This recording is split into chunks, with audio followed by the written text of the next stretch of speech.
Christmas entrepreneurs. Today's topic is about inheritance tax. What happens if your father or mother passed away when you are living in Japan? So today's topic is about inheritance tax, international inheritance tax. Please enjoy. So the international tax inheritance, there's many things involved, but there's the most important 3 points for the inheritance tax. The first one, where is the asset? Is that in Japan or is that in different country? And the second one is your citizenship. Like successor is a Japanese or non-Japanese. And the third one is domicile, is you're living in Japan or you're living in overseas at the timing of inheritance.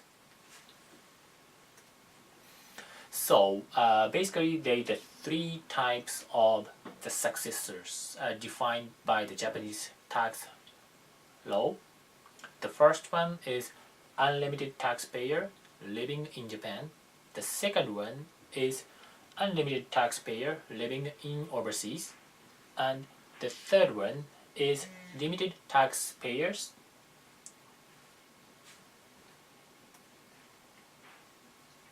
So why these 3 categories are important? Because the taxable asset is different depending on whether you are limited or unlimited.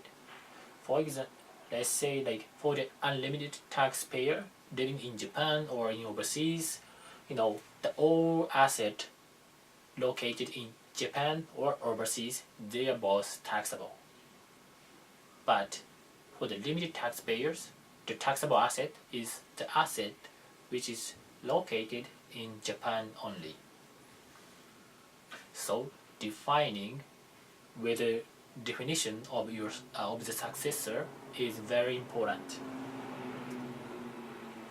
So let's start from the unlimited taxpayer living in Japan.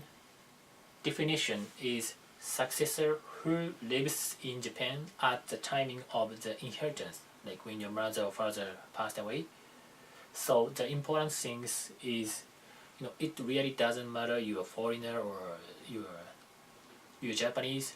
As long as you're living in Japan at the timing of the inheritance, you have to pay the tax for asset in your home country and in Japan, for everything.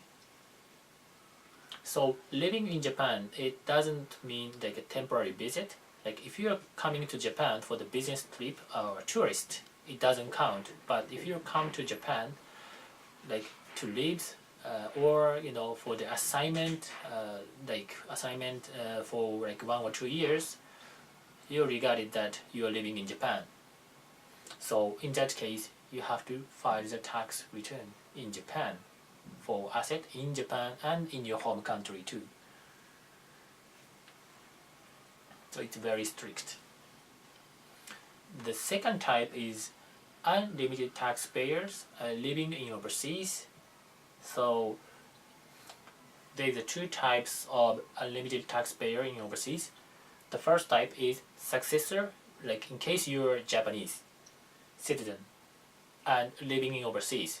In this case, if you or the ancestor, like mother or father, used to live in Japan, within 5 years before the inheritance, you become unlimited taxpayer. So the case 2 is in case you're not Japanese citizen. In that case, if your ancestor, like father or mother, passed away living in Japan at the time of the inheritance, so the mother or father lives in Japan and passed away, and if you're not a Japanese citizen, you still have to pay the tax for all asset your father or mother has. So that I want to explain you by example. Let's say the Kenji, he's a Japanese citizen and he now living in America.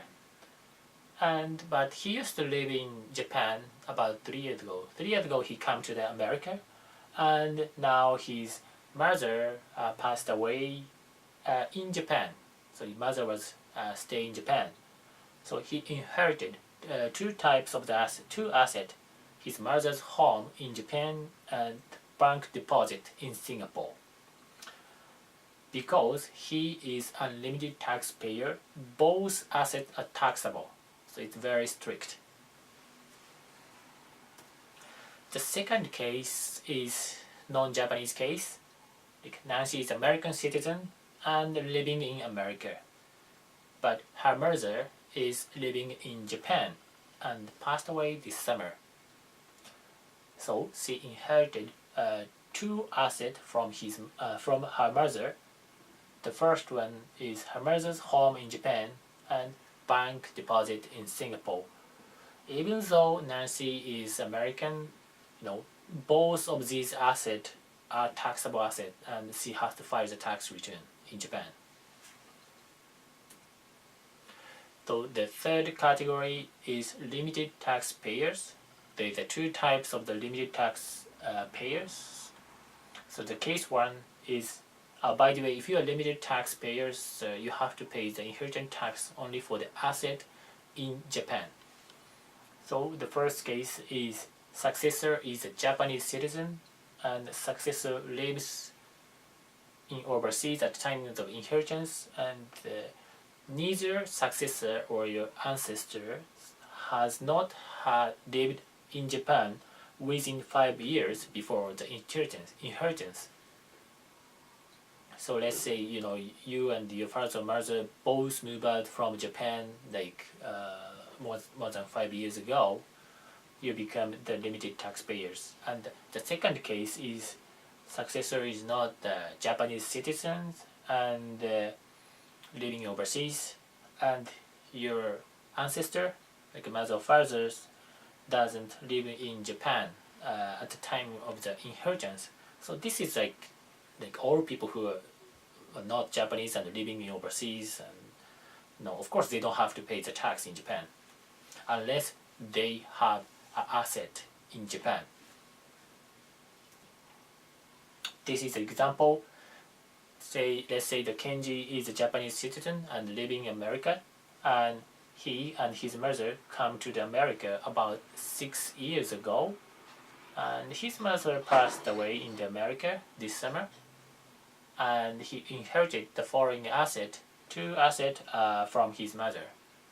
The first one, his mother had a home in Japan that's taxable still, and his mother has a bank account in Singapore that is not taxable because he is limited taxpayer.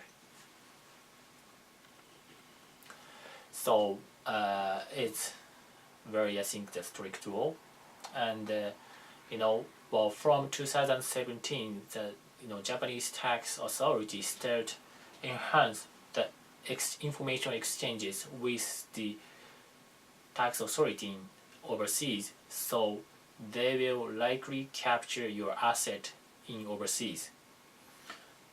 Regarding the inheritance tax, the advanced tax planning is the most important, so please contact with your tax accountant if you are expecting some inheritance. Thank you for listening. See you next time. I hope you enjoyed this channel. If you like it, please subscribe. See you next time.